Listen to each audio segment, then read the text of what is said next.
फैगौ विधानसभा बिसायख'थिखौ लानानै मोनफ्रोमबो राजखान्थि दोलोफोरा साखाफारा जानायजों लोगोसे बड'लेण्ड ओनसोलनि गोहोगोरा बिपिएफ हान्जायाबो साखाफारा खासै। थांनाय बिटिसि बिसायख'थियाव गं 28 बियाबाव देरहासारनानै बिटिसि खुंथाय गोहोखौ आवग्रिनो हानायनि उनावनो गोबांसिन गोहो आरो फोथायनाया बांसिनदों। बिटिसिआव देरहासारनायनि उनावनो एनडिएआव गोरोबनानै एमएलए चरण बर'आ बिपिएफ हान्जानिफ्राय आसाम सोरखारनि मन्थ्रि बिबान मोननो हायो। फैबाय थानाय विधानसभा बिसायख'थियावबो आरोबाव दोलोनि सायाव रायजो राजाफोरनि हेफाजाब आरो दोलोनि गोहोखौ लानानै देरहासारगोन होननानै गोख्रोङै बुंथिदों। फैबाय थानाय विधानसभा बिसायख'थियाव गं 15 बियाबाव देरहासारनानै 4 मन्थ्रि होनायनि खुगा बेखेवदों जर'खा मन्थ्रि जथुमाव। मन्थ्रि चरण बर'जों लोगोसे गुबुन 3 एमएलएफोरनो मन्थ्रि बिबान लाबावनो खोथा होदों बिपिएफआ। दोलोनि मोनो गंथ'नि नेहाथारि आब्दुर रहिमआ फोरमायदोंदि जों 4 मन्थ्रि बिथारगोन होननानै। गोथार रमान दाननि सेथि सानाव इक्राबारि प्राइमारि कमिटिखौ दाफुंनायनि उनावनो जों खौसेयै इफ्तार दुआयाव बाहागो लायो होननानैबो फोरमायो आब्दुर रहिमआ। इउपिपिएलनि एमएलए राकेश ब्रह्मखौ मुसलमाननि थुफिखौ लानानै राजखान्थि दाखालाम होननानैबो आब्दुर रहिमआ सोंखारियो। মাধ্যমে মই প্ৰথম যেহেতু ৰমজান মাহৰ প্ৰথম ৰোজা মই ৰমজান মাহৰ সকলোলৈ মানে আন্তৰিক শুভেচ্ছা জনাইছোঁ।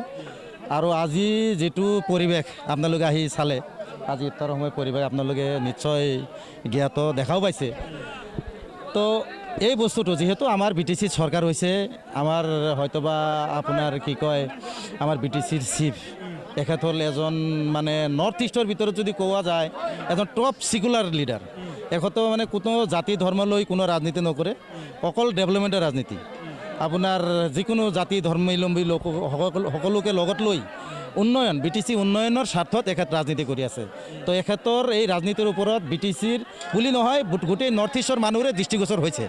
তো আগন্তুক যেটো আপোনাৰ 26 নিৰ্বাচন আহি আছে এই বস্তুটো স্পষ্টকৈ ক্লিয়াৰকৈ ক'ব পাৰোঁ। যেটো আপোনাৰ এছাৰ লৈ যেটো এটা মানে বিতৰ্ক আৰম্ভ হৈছিল সংখ্যালঘুৰ মাজত, হয়তো বিৰোধীয়ে আপোনাৰ কিবা এটা ইস্যু কৰিব বিচাৰিছিল যে বিজেপিৰ লগত বিপিএফৰ মানে যিহেতু মানে মিত্ৰতা হৈছে কিবা কিবি নানান ধৰণৰ তেনেকুৱা কিবা এটা মাইনাছৰ মানে দিশে গতি কৰিছিল।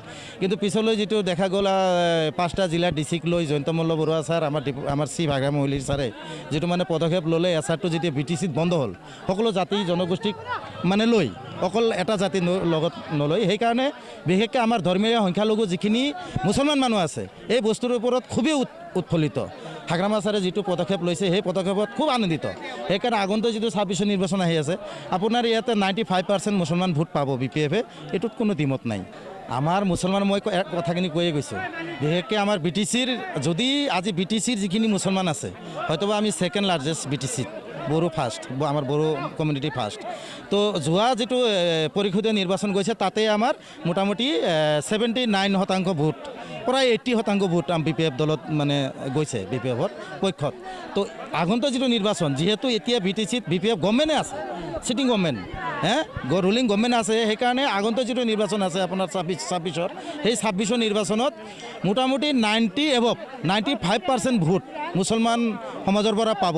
আৰু যদি মানে বিটিসিৰ বাহিৰতো যদি আমাৰ দলে যদি প্ৰাৰ্থী দিয়ে তেনেহ'লে তাতো এটা আলোচনা চলি আছে যে ত্ৰাণকৰ্তা হিচাপে মুছলমানৰ ত্ৰাণকৰ্তা হিচাপে হাগ্ৰামা ছাৰক বাছনি কৰাৰ এটা পৰিকল্পিত মানে বুদ্ধিজীৱী মহলত আলোচনা চৰ্চা চলি আছে বিটিসিৰ বাহিৰতো। 4জন মন্ত্ৰী আশা কৰিছোঁ যে আগন্তুক হয়তোবা আমি 15খন আসনত আমাৰ দলে খেলিব, তাতে আমি 15খনে জয় হ'ম, এইটো কোনো দ্বিমত নাই। এই ৰমজান মাহ পবিত্ৰ এতিয়া ইফতাৰৰ সময় এই ইফতাৰ ৰোজা মুখত লৈ ক'লোঁ যেটো মানুহৰ ভাৱধাৰা চিন্তাধাৰা গোটেইখিনি আমি বুজি পাইছোঁ। তো আমাৰ এটা ধাৰণা 15খনেই আমাৰ জয়যুক্ত হৈ আহিব বিটিসিৰ আৰু আমি 4জন মন্ত্ৰী পাম বুলি আশাবাদী। তেনেকুৱা ওলোৱা নাই কিন্তু আমি এইটো বিচাৰিম আৰু এতিয়ালৈকে তেনেকুৱা মানে আমাৰ হাইকমাণ্ডত আলোচনা বিলোচনা তেনেকুৱা হোৱা নাই। মই আপোনালোকৰ মাধ্যমে একেতক সকীয়াই দিব বিচাৰিছোঁ যাতে মুছলমান ধৰ্মৰ যিকোনো টুপি হোক পাঞ্জাবী হোক লুংগি লৈ যাতে ৰাজনীতি কোনেও নকৰে, এইটো মই সকীয়াই দিছোঁ।